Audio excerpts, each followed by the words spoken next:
Mm-mm-mm.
Whew. Peace, love, and light, everyone. It's 1 o'clock. So I'm going to start, and I hope whoever comes in, you're able to join in so that you can hear this soul talk on forgiveness. So I'm going to start at one as you come in, just know that this is what we're doing. And if you have any questions, please put it in the link in the chat, or if you are on Facebook, because I'm also recording this from Zoom. So if you have any questions, please put it in the chat or put them in the comments. And how you're going to do it is that you're going to hashtag question so that it's easily recognizable for me to answer your question. Okay. Uh-oh. I may have knocked myself out of my group. I hope not. Hold on. I think I did. I think I may have knocked myself out of the Facebook group. I just allowed someone in, and I think it took me out. Okay. Well, hopefully, I always have issues, right? With this Facebook thing. Hold on a minute. Let me see if I can get back into my group.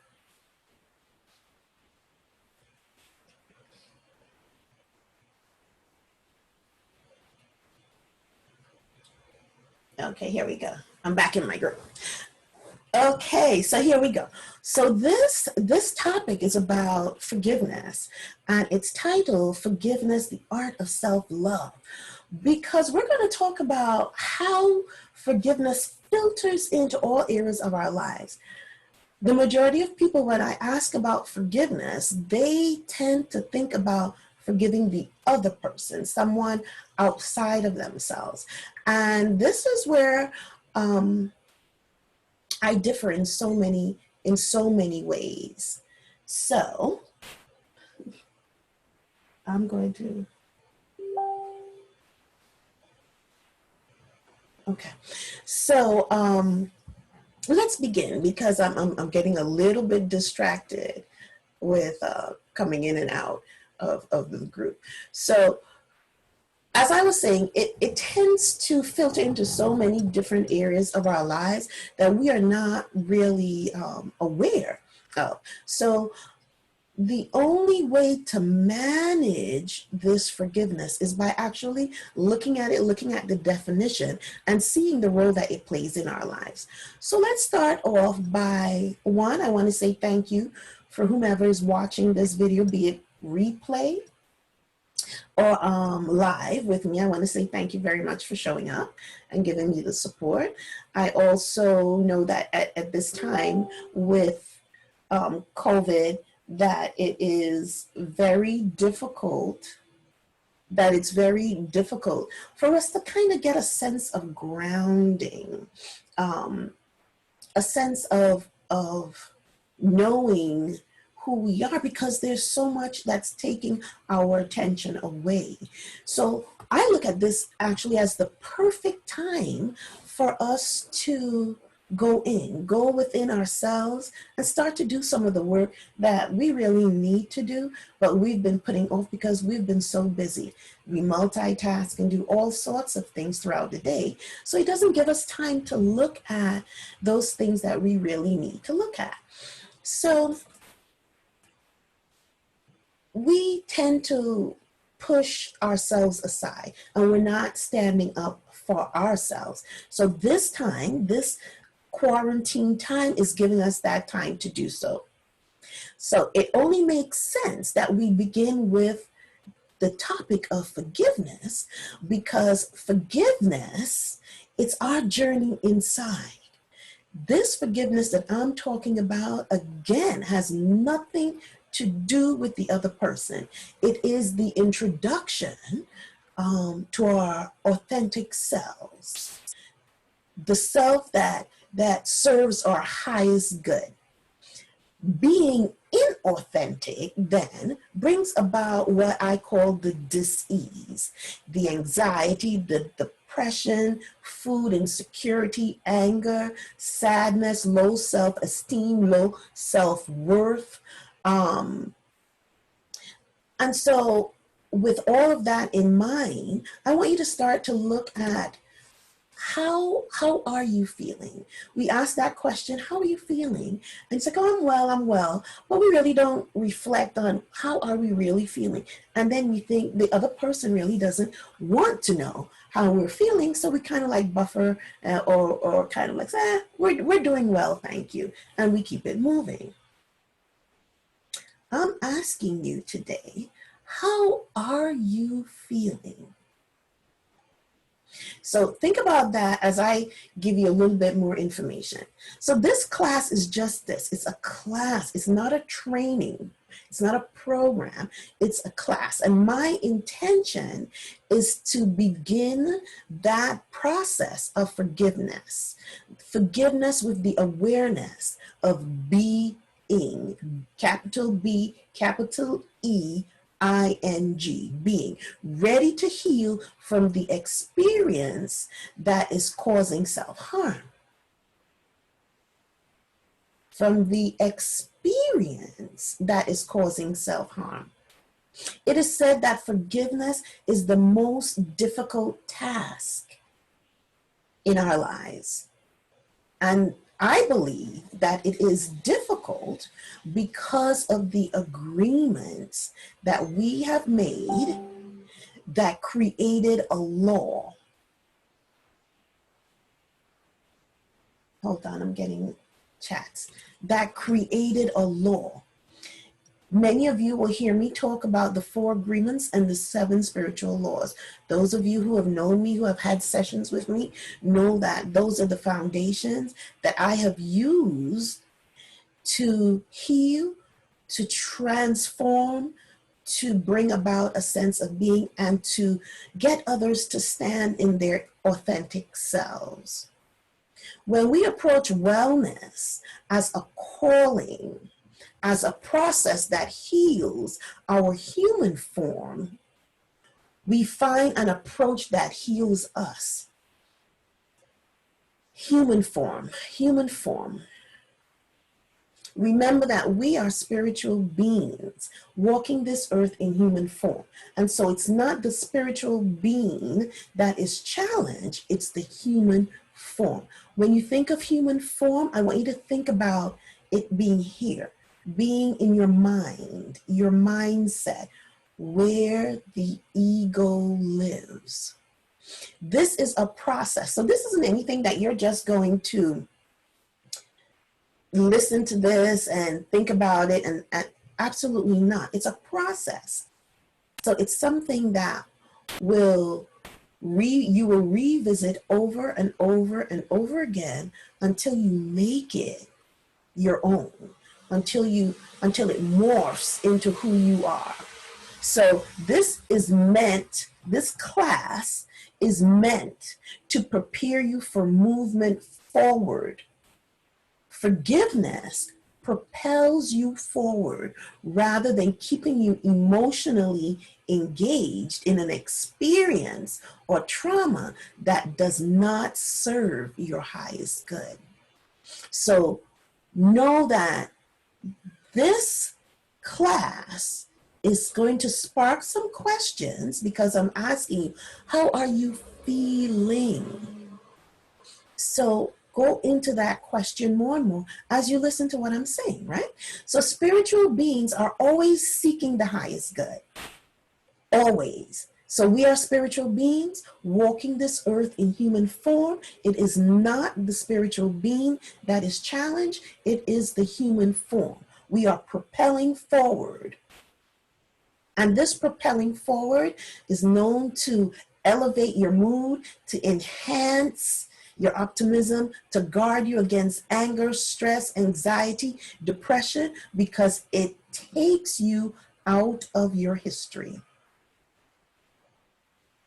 When awareness raises its head, that is your clue to check in and remember your commitment and intention. So I'm going to give you this formula right now. The formula is awareness, commitment / intention, breath, step, inhale, exhale any low energy, any low narratives that you may be carrying, and gratitude. So if you have a pen and paper, write that down. Awareness, commitment / intention, breath, meaning the inhale. If there's something that you need to do something, to make a step, you're going to take that step. And because the ego is so accustomed to managing your life, it's going to start bringing back those old narratives. Why are you doing this? You never listen to yourself. You're only going to fail. This is reason to be afraid. All that negative, all that low energy, that is coming from the ego, and it's there to protect you because it thinks you're doing something that's not safe. So the step is to step outside of that ego and all those narratives, exhale, release it, and then have gratitude. The gratitude is for the awareness. Gratitude is for the awareness, not for the behavior, okay? So keep that in mind. So the definition of forgiveness, when you look in Webster's, it says, to cease to feel resentment against an offender. So it's looking already outside of yourself. So it's already looking outside of yourself, the offender. I'm asking you to think about that for a little bit, because the majority of the time when you think about forgiveness, you are thinking about someone who has offended you. And so that's why there's always that resistance. And so the release of resentment or anger is another definition that they give. It doesn't say to whom, it just says release of resentment or anger. And the common words used around forgiveness is reconciliation, offender, forgive and forget. So the person who actually experiences the trauma, they're like, well, what about me? What about me? You know, I have been through this, but it's about forgiving someone outside of me, the offender, reconciliation. I'm saying to you, what about me is an appropriate question to ask. Forgiveness does not mean reconciliation. Forgiveness is safe space. Forgiveness is safe space. Forgiveness speaks to your highest good. It speaks to your authentic self. So it is safe space. It is a calling out to the human form that it's time to heal. Forgiveness is saying, listen, I know your history and you've been sitting in it, but it's time to show some self-love, some self-compassion. It's time to heal from that. Because if you continuously sit in that, what happens is that you self-abuse. So it is a calling out to the human form that it's time to heal so that a new world can be formed. This world that you're living in, you'll hear me say that your world is an illusion. Your world is an illusion because this world brings your history, and your history brings with it your ego, and your ego is created out of fear. And so this world is created from your ego, and it's telling you that it is safe space. It's safe space. And so anything that requires you stepping out of that, the ego says, no, don't do that. We're okay here. We're okay here. So you don't have to take that step forward to heal. You can sit here and play those old tapes over and over again and self-abuse, because that's what you do. So I'm saying to you, it's time to say to the ego, thank you for serving me all this time. Now let me take care of you. You can relax. Allow me to live my life with a mindset of wellness. Allow me to live my life with a mindset of wellness. So, this new world is needed because our world, this world that we are living in now, is an illusion. We have created the world we live in out of fear. And I told you why. Because of the ego. The ego was created out of fear. It was created to address fear. So it brings fear with it wherever it goes. It does not know how to do anything else.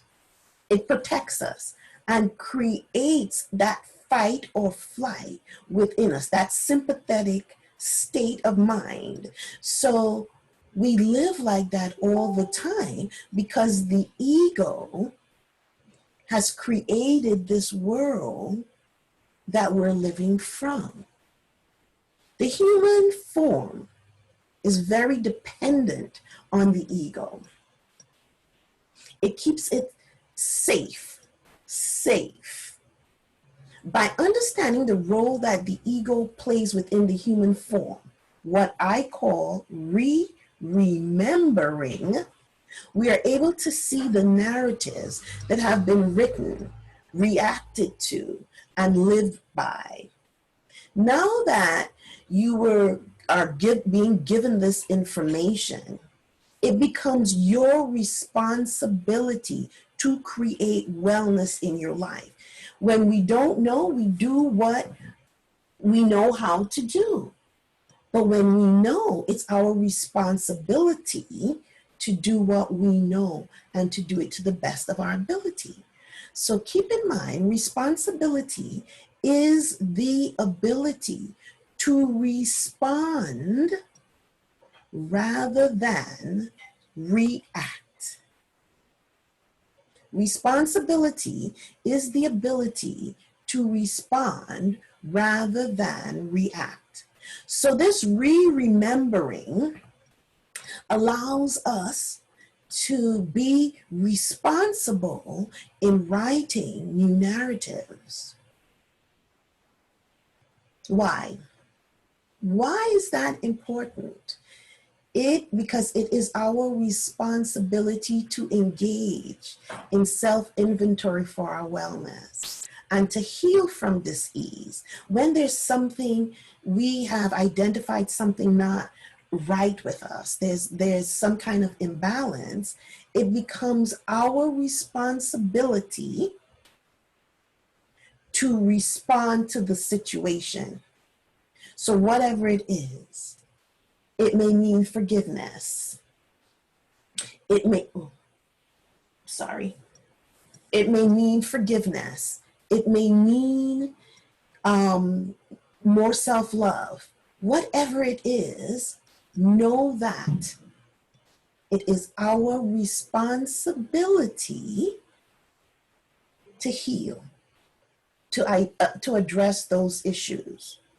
Once the remembering process begins, we can begin to retrain our thinking, creating new neural pathways that can begin the process of rewriting those narratives, creating a new world with less focus on the ego. Now, I know when we talk about ego, we oftentimes think good or bad. The ego is good, bad. It causes us to do this, that, and the other. I don't want you to think of the ego with judgment. Know that it's there for a reason, and it does its job very well. We have allowed the ego to become out of control and take over our lives. Hold. Someone is trying to get in again. Anyway, and to take over our lives. So this allows us to live with a wellness mindset, this remembering, this identifying, this rewriting of our narratives, this no longer sitting in our history and creating this low space, this dis-ease. It allows us to live a life with a wellness mindset, making healthy decisions and making decisions for our highest good. Remember, my wellness is my responsibility. It isn't anyone else's. So when I know better, I do better. Living in your history creates depression, it creates anxiety, it creates sadness. You don't want that kind of heaviness, that kind of energy around, because it stops you from seeing the beautiful life, the gift of that beautiful life that you were given. Forgiveness is an important process in the wellness of ourselves. Forgiveness takes away the self-abuse and focus on the other and the focus of the other person. It brings everything inside and it begins the self-love process. You begin to heal, putting more and more space between you and your history. So now you can start to breathe. Now you take that breath and you don't feel that weightiness. Now you can have gratitude for the little things in life.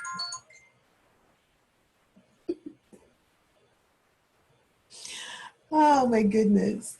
For the little things in life. Excuse the phone, the dings, what have you, okay? So my definition of forgiveness is the release of resentment and or anger that brings self-harming behaviors to me. At this point, when I say this to my clients, a lot of them will say to me, Mizana, but that's not a definition. Okay. Sorry, Mizana, that's not a definition. That's a personal statement. Yes. Yes, it is a personal statement. It's a personal statement because we begin the process of forgiveness by going in. We have to make it personal. That's why I say, ask yourself, how are you feeling? So ask yourself the question, how badly do I want to feel better? How badly do I want to move out of this low energy? How badly do I want to gain more control of how I feel, how I think? How badly do I want to heal myself? You have to want this change on a cellular level and energetic level. Keep in mind that everything broken down to its purest form is energy. It's energy, no matter what it is. You, your desk, your laptop, your phone, whatever it is, broken down to its purest form, to its basic form, is energy. We are energy at our basic form. We know also that energy transforms. We know this because we're sitting here like this. We can touch ourselves, we can touch someone else, we can touch the desk, we can touch a bottle of water, we can do all these things because that energy has transformed into this thing, this tangible thing. How does that transformation happen? It happens with the thought. We move things from the unmanifest into the manifest. It starts with the thought. So therefore, our thoughts are also energy. I'm going to say that one more time. We can move things from the unmanifest to the manifest just by our thinking, our thoughts. And so therefore, if we can do that, we can transform. I'm going to leave it there because I'm coming back. So the way we make it personal then, the way we make this forgiveness personal is, one, standing in our authentic self, our greatness. We don't know what that is if we're holding on to baggage from our history and have created a world from that, and we're living out of our ego and we're judging and criticizing. We can't look at ourselves in the mirror and see the beauty of ourselves. Or can we look at the world around us and see the beauty of that? We can't do that if we're not standing in our authentic self, in our greatness. How else do we make this thing personal? wanting this surrendering of suffering so bad that it changes every cell in our mind-body connection. Also, wanted so badly energetically that we transform. So, yes, if you agree, comment yes. Yes. If you see it, say yes, because I'm going to take it to another level. But those of you that's still on the fence with this whole energy, transformation, thinking, what have you, if you're still on the fence, it means that this mind-body connection, you're questioning. If I think I'm sick, I'm sick. If I think I'm well.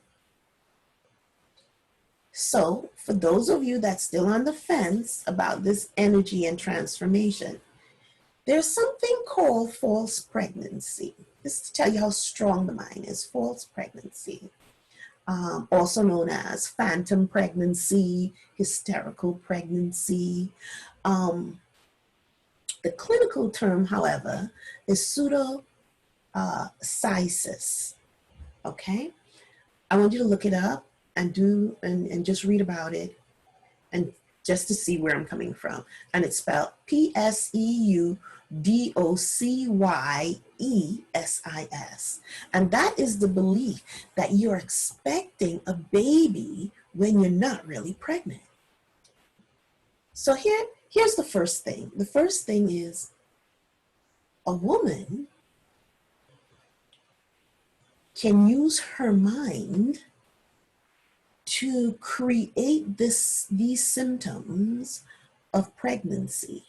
Her belly will distend, her menstrual cycle will stop, she will feel the uterine heavy and painful, she will leak from her breasts. All of this, the mind has created. But here's the kicker. It's not just women that this happens to. It's also men. So men also can go through this false pregnancy just by the mindset. So the mind thinks about it, the body responds, and it happens. The illusion of pregnancy. So that's to tell you how strong your mind is. So if I know my mind can create, can manifest against me, creating negative self-talk, anger, low self-worth, so on and so forth, then why would I not use it to manifest for me, to heal me?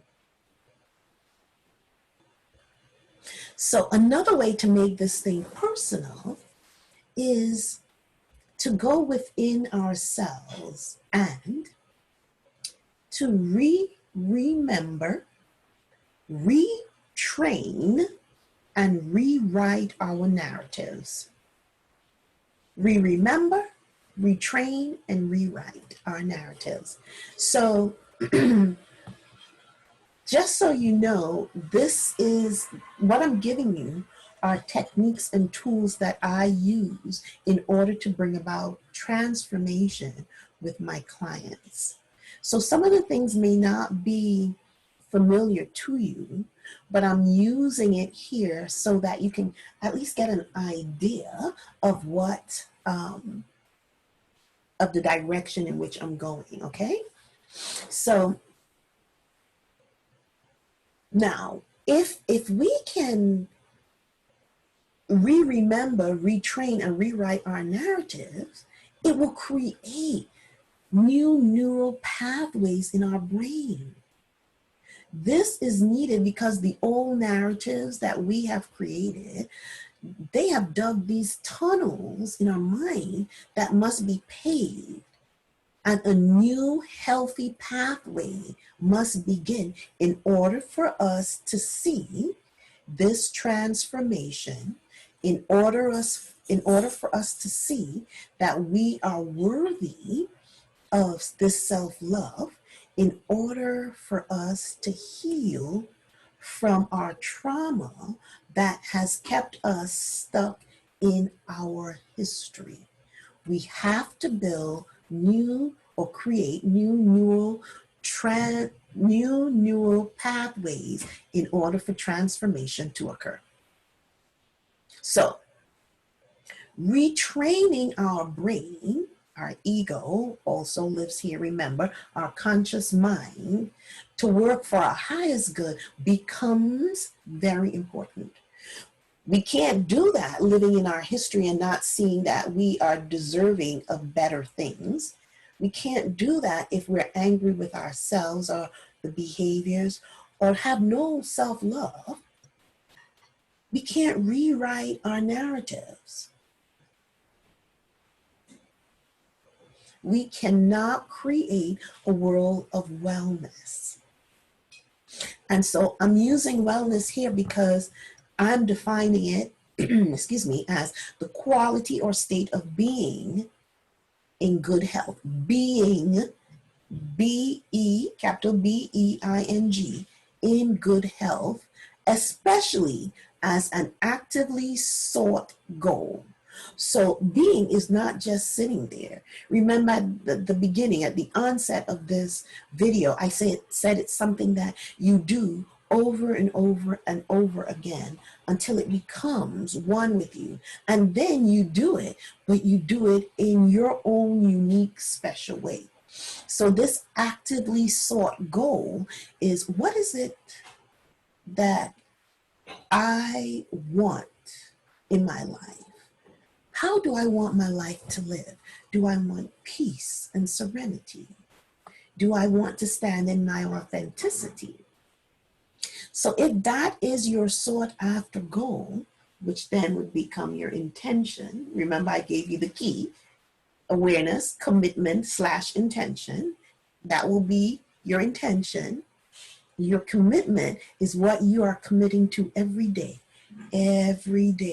so that you're on the path of your intention. So wellness is defined, I'll repeat it again, the quality or state of being in good health, especially as an actively sought goal. So being in good health, you have to own that. You have to do the things that you have to do in order to make yourself healthy. It is your responsibility. Again, responsibility is the ability to respond rather than react. So here's what usually happens. Someone says to you, or they go to their therapist or whatever, and they say, I'm not feeling well. I'm feeling a little depressed. I'm feeling angry. My self-esteem is low. I don't feel worthy of living. I have anxiety, depression, whatever. And after a few sessions, some therapists will say, well, I want you to try these things. I want you to try some meditation. I want you to try some yoga, some affirmations, eating healthy, drinking more water, what have you. And the client says, okay, that's what I'm going to do. I'm going to, start meditating more. I'm going to eat better. I'm going to do all those things that was suggested by my clinician. That may help for a while, but what happens is that after a while, the client stops doing. They stop participating in their life. You find they come back and they tell you, yeah, but it's not working. The ego will not allow that to happen because for so long, the ego has ruled your life. It has told you when to go and not to go. It's told you what to eat, what not to eat. It's told you how to judge. And so now that you want to embrace this wellness and do something differently, it's saying, no, that's not what we do. And so you do what you normally do, which is you hit that default and you go back to not participating in your life. You go back to sitting in low energy. You go back to doing all those things that is not for your highest good. Why? Because how can someone who has not participated in their life, who has not stand in their authenticity and speak their truth, someone who doesn't see themselves as worthy, who has not practiced these things, who have unhealthy eating habits, thoughts about themselves and others, who can't look at themselves in the mirror and say, I love you, you look great. I appreciate you for all that you do, for carrying me, holding my body up, my eyes for seeing. Someone who has not done that, it's going to be very challenging for them to convince their ego that it's time for a change. So the ego says no. And the reason for this is because they don't have a foundation. They don't have a philosophy that they truly believe in that will support them through this transition. So how do you begin to implement these modalities of, the yoga and affirmations and what have you, and create this wellness around you is very important.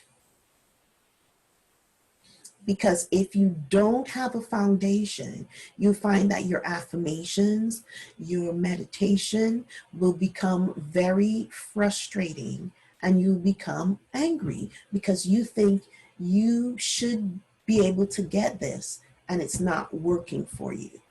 You're not looking at your ego nor the role that it's playing. You're saying it doesn't work for me. So when that happens, you look outside of yourself. When it happens, you say, well, if I can't do these things to make myself feel good, I'm going to look outside of me to get it in some way, because we want that as human beings walking this earth. We want to be known. We want to be loved. We want to be seen. We want to be held. We want to be touched. And so this quarantine thing, what it's doing, it's surfacing all these deep-seated thoughts that we've had and emotions that we have carried. So we look outside of ourselves. We look outside for someone to do these things for us. We look outside of ourselves. We go, we get our nails done, we get our hair done. We buy new clothes. We eat different things. We go to restaurants. We use drugs. We use alcohol. We use money. We use sex, other people, to make us feel good. That's not self-nurturing. Keep that in mind. That's participating in caring for yourself, but you're bringing other people in. Self-nurturing is it's different. When you bring someone, when you go to someone and ask that they do those things, that's known as object referral, taken from Deepak Chopra's 7 Spiritual Laws of Success. He refers to that in that book. Object referral is when you look outside of yourself to empower yourself, and that is fear-based. It's based in the ego. It's based in the ego. It's relying on outside support. Remember, it's the little things that grow into big things. So you may start out with just, okay, so I'll have someone go give me a massage. And I'm not saying right or wrong. I'm not judging it. I'm just asking you to look at the behavior and allow the thought to rise, to surface. That's the only way you can start to do that inventory that I referred to earlier on. So it's the little things that we do that grows into big things. So it's the little feelings that we are ignoring and pushing aside that grows into the low self-worth, low self-esteem, anger, so on and so forth. It's asking for others to give their opinion on you that leads into bigger things. Now you don't trust yourself to make a decision, to stand in your authenticity and make a decision. So more and more, you begin to push yourself down. You become small and you see other people as large. You can see their success, you can see their beauty, but you can't really find that in you. So in order for forgiveness to happen, spirituality has to be in place. I'm not talking about religion. I'm talking about spirituality. For me, spirituality and religion are separate. They may intertwine in certain things, but they really are two separate components, or mindset, better word. So a series of things has to happen in order for this forgiveness to take place. And I'm going to give you this list now, because I said this is going to be about an hour and 15 minutes, and I'm going to work at this right now. So a few things has to happen.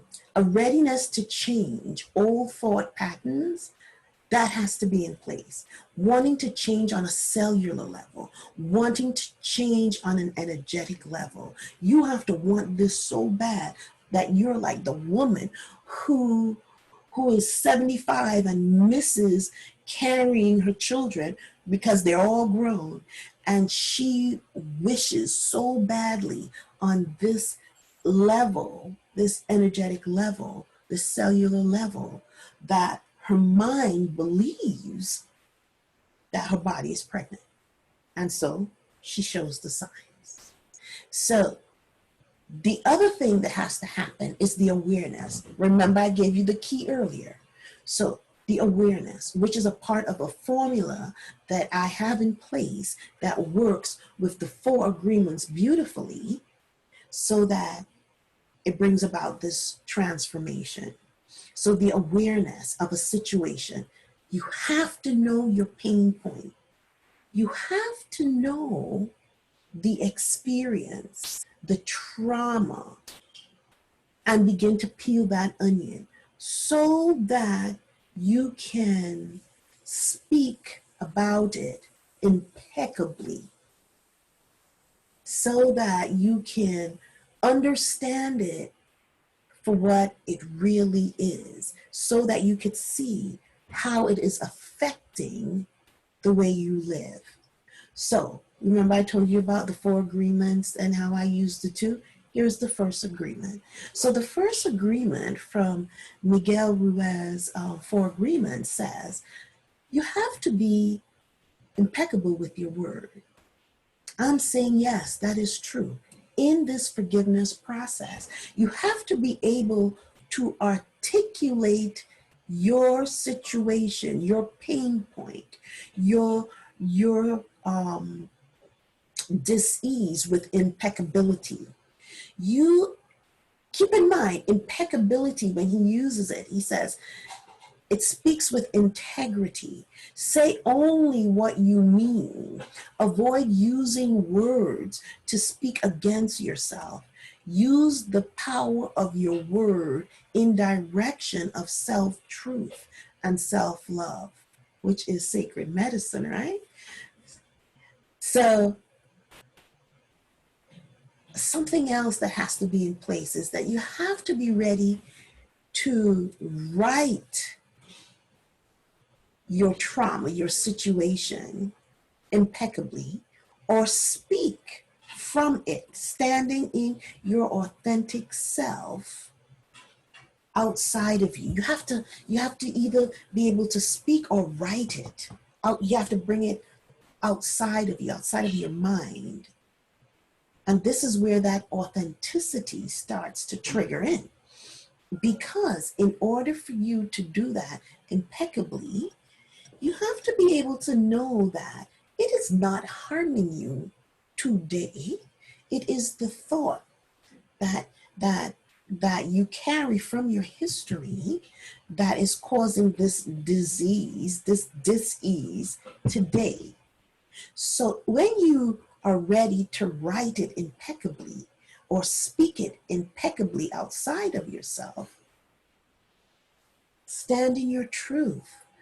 Don't create illusion. Don't create false words or false thoughts. Stand in your truth and have that conversation. Tell your story standing in your authenticity. It's no longer a secret, right? You can remove that closeness, that bond that you had, that you made it yours. You can begin to start letting go, releasing that grip so that you can take that breath and put some distance in between the occurrence and who you are today, because it does not have to define you.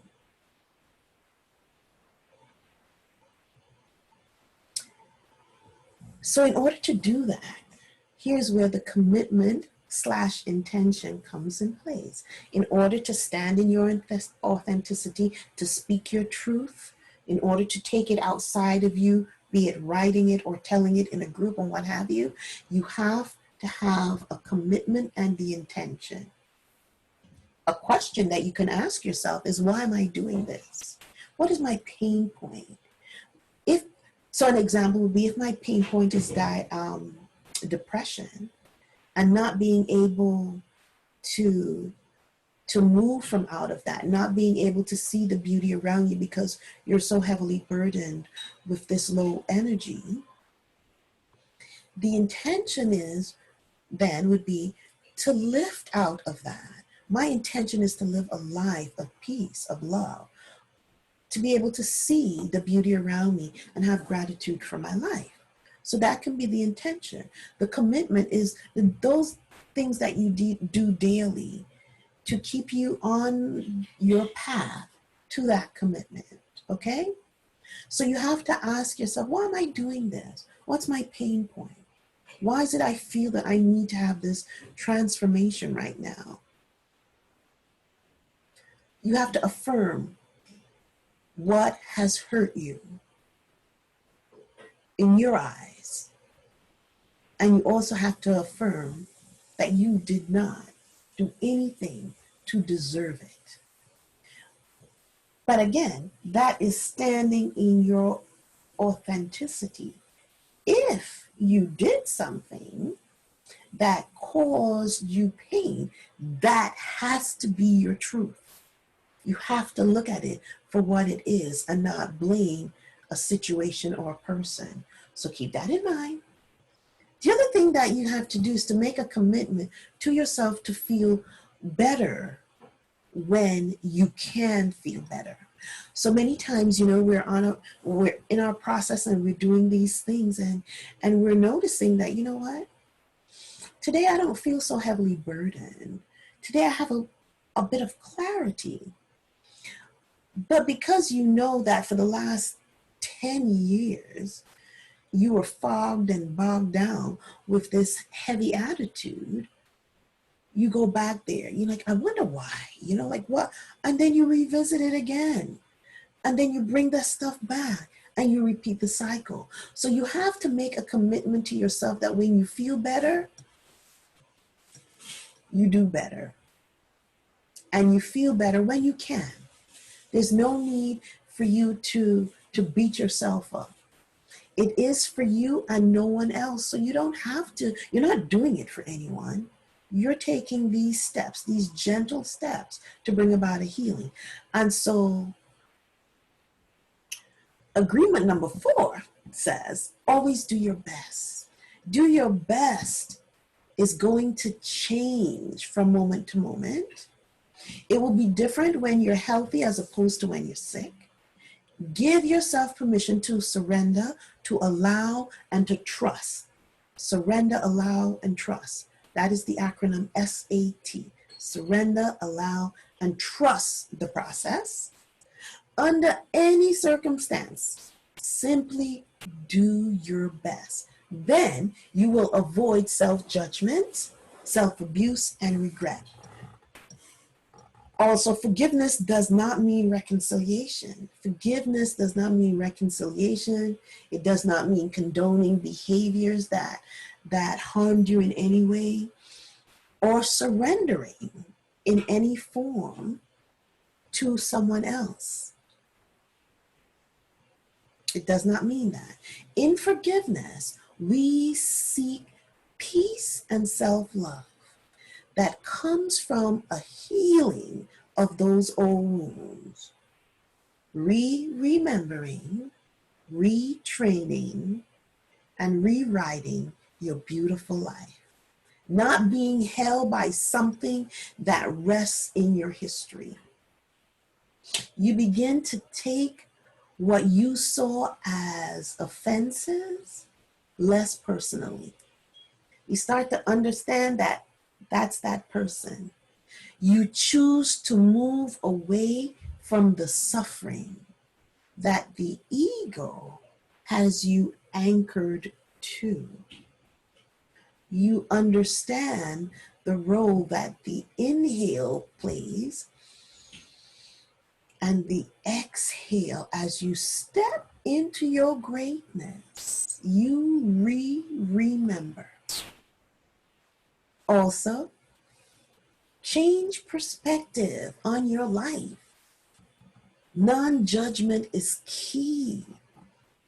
Step back and gain healthy perspective on what is really happening.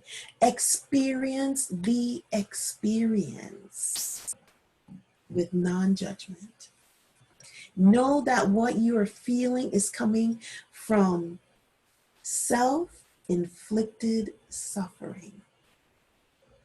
That depression, that beating up yourself, that low energy, that dis-ease, self-inflicted suffering.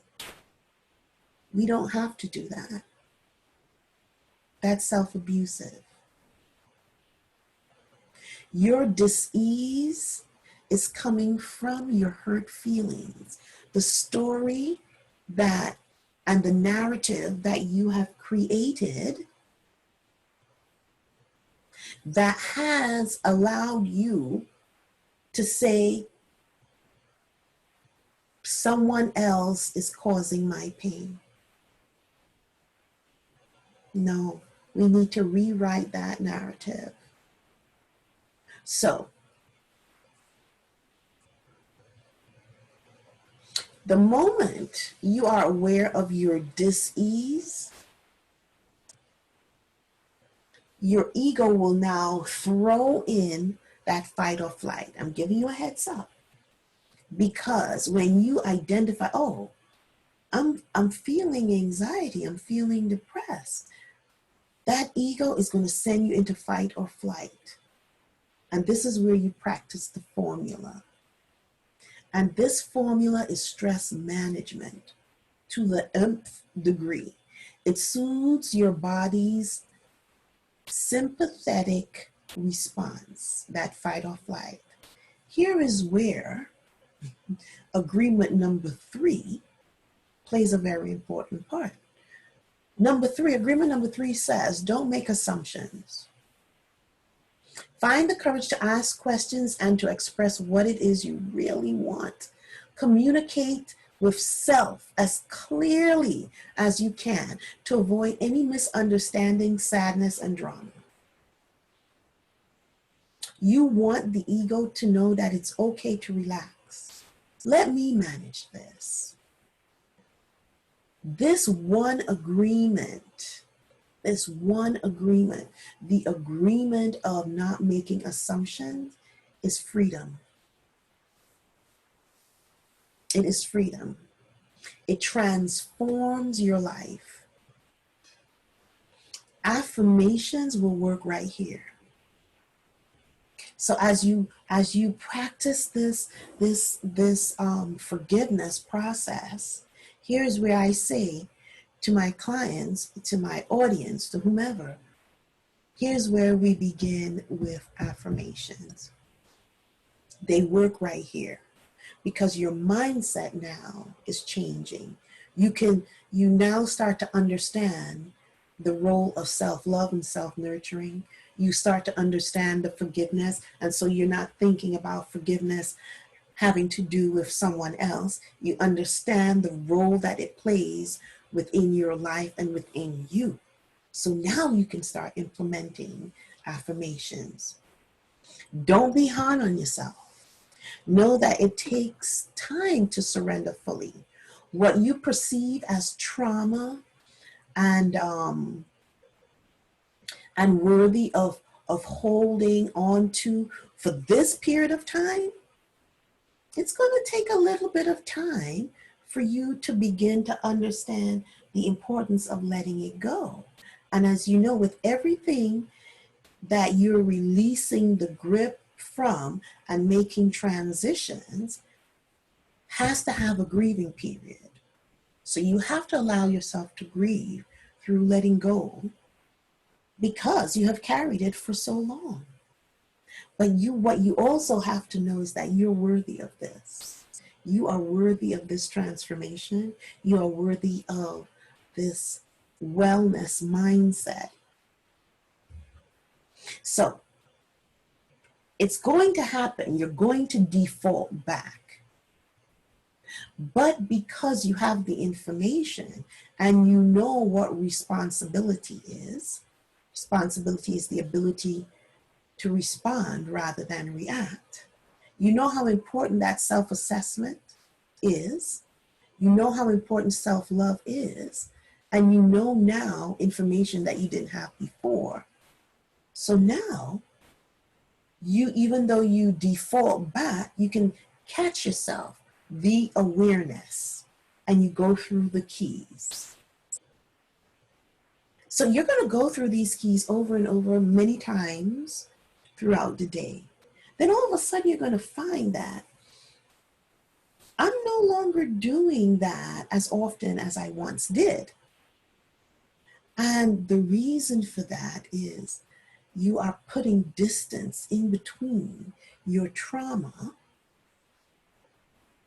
and your life now. And so you're able to create a new world. This information allows you to make a shift in this world that you have created now. So when the default happens and you have acknowledged the awareness that, oh, I defaulted back, don't beat yourself up. As I said, we're the only species that does that over and over again. Know that you are a responsible being and that you have tools to manage your life. The important thing here is the awareness and the formula process. Also, remember, agreement number 2, nothing others do is because of you. What others say and do is a projection of their own reality, their own world. When you are immune to the opinions and actions of others and understand that you can choose to be safe and well, it is your choice, then it becomes your responsibility to do so. You don't have to be the victim of needless suffering. You deserve a life of wellness. Know that revisiting and living in your past, your pain, your trauma, and reliving it over and over again will reinforce those old narratives. And we are moving away from that. Remember? Remembering, retraining, and rewriting, right? So we are moving away from those old narratives. Look to yourself and find love, beauty, and kindness within and around you. Then you're able to see the gratitude. Then you're able to get up in the morning and take that breath. And you can say, oh, thank you, universe, for allowing me to do that. Thank you for allowing me to have clear lungs. Thank you for allowing me to stand this morning and see the light. Thank you for my eyes.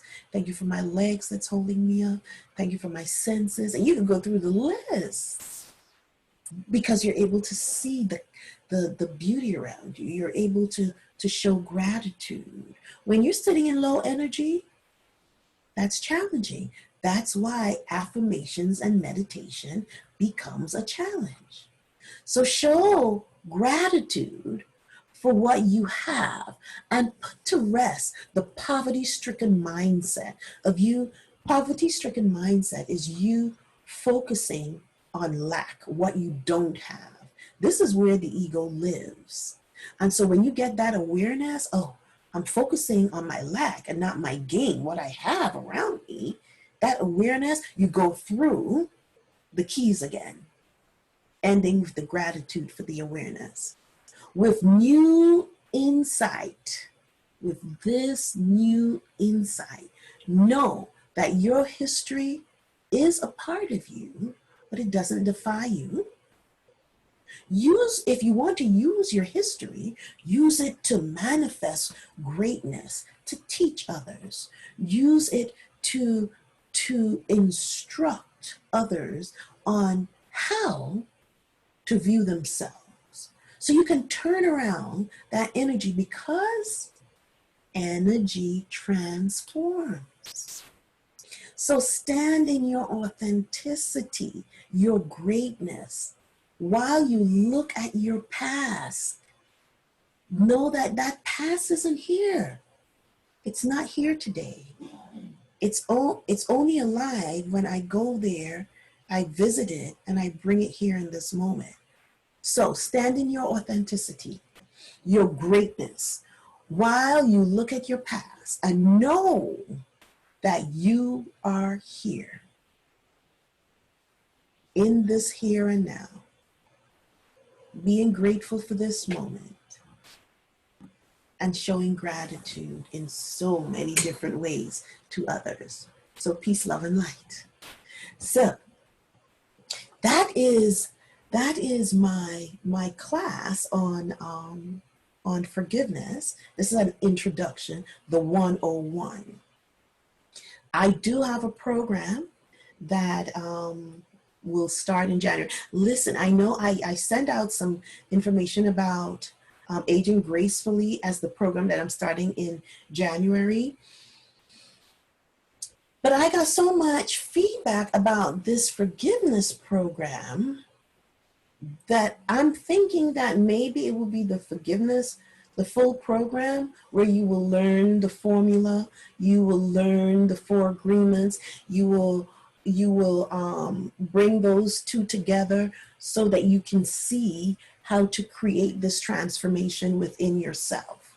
Know that you are capable of moving past all this low energy that you have been carrying, that you can step out and see the light and feel good about who you are, your body, your mindset, your looks. Know that you are a beautiful being. You have been given the gift of life and you deserve better. So coming out in January, it probably will be the program for forgiveness instead of Aging Gracefully. And I'll keep everyone informed. So here's what you do. So if you view this later, if you are looking at this as the replay and you have questions, put hashtag question and then put a question so that I can respond, because even in the replay, I will be responding to questions that's put in the comments. So know that your questions will be answered. You can DM me. You can also go to my website. When I'm on my website, there's a little bubble box, the chat box that comes up. So you can chat with me there also. My website is In My Mother's Womb, sacredmedicines.com, and I'll put that as a link in this video. And I'm going to keep this video here for a period of time, and then I'm going to move it to my website so that it will be there. On my website, you got to register. I'm collecting emails. So put your email address in there. And on my website, I'm going to be doing a lot more groups there. holding a lot of sacred space, healing, having discussions, my soul talk, which will be Wednesdays, every Wednesdays at 1 o'clock. I will be putting it on my website. So it's going to be a beautiful interactive space. It is already. So if you have visited it, you know that it's beautiful. And so just register and meet me there. And this is my Mizan Asana group. And here is where I post for my women, my tribe, who are experiencing life, and I'm just giving information. So go over to my website, In My Mother's Womb, sacredmedicines.com. Register there, and it's a short thing. Just put in your email, and I'll speak with you then. So thank you so much for being here with me, for watching the replay, for putting questions in. And when my course is close to launching, those who are on my website, you'll get an email letting you know when it's launching.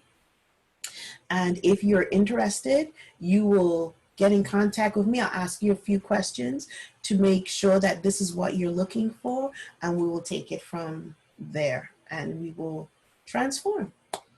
So again, I enjoyed this immensely. Comment, and I'll speak with you soon.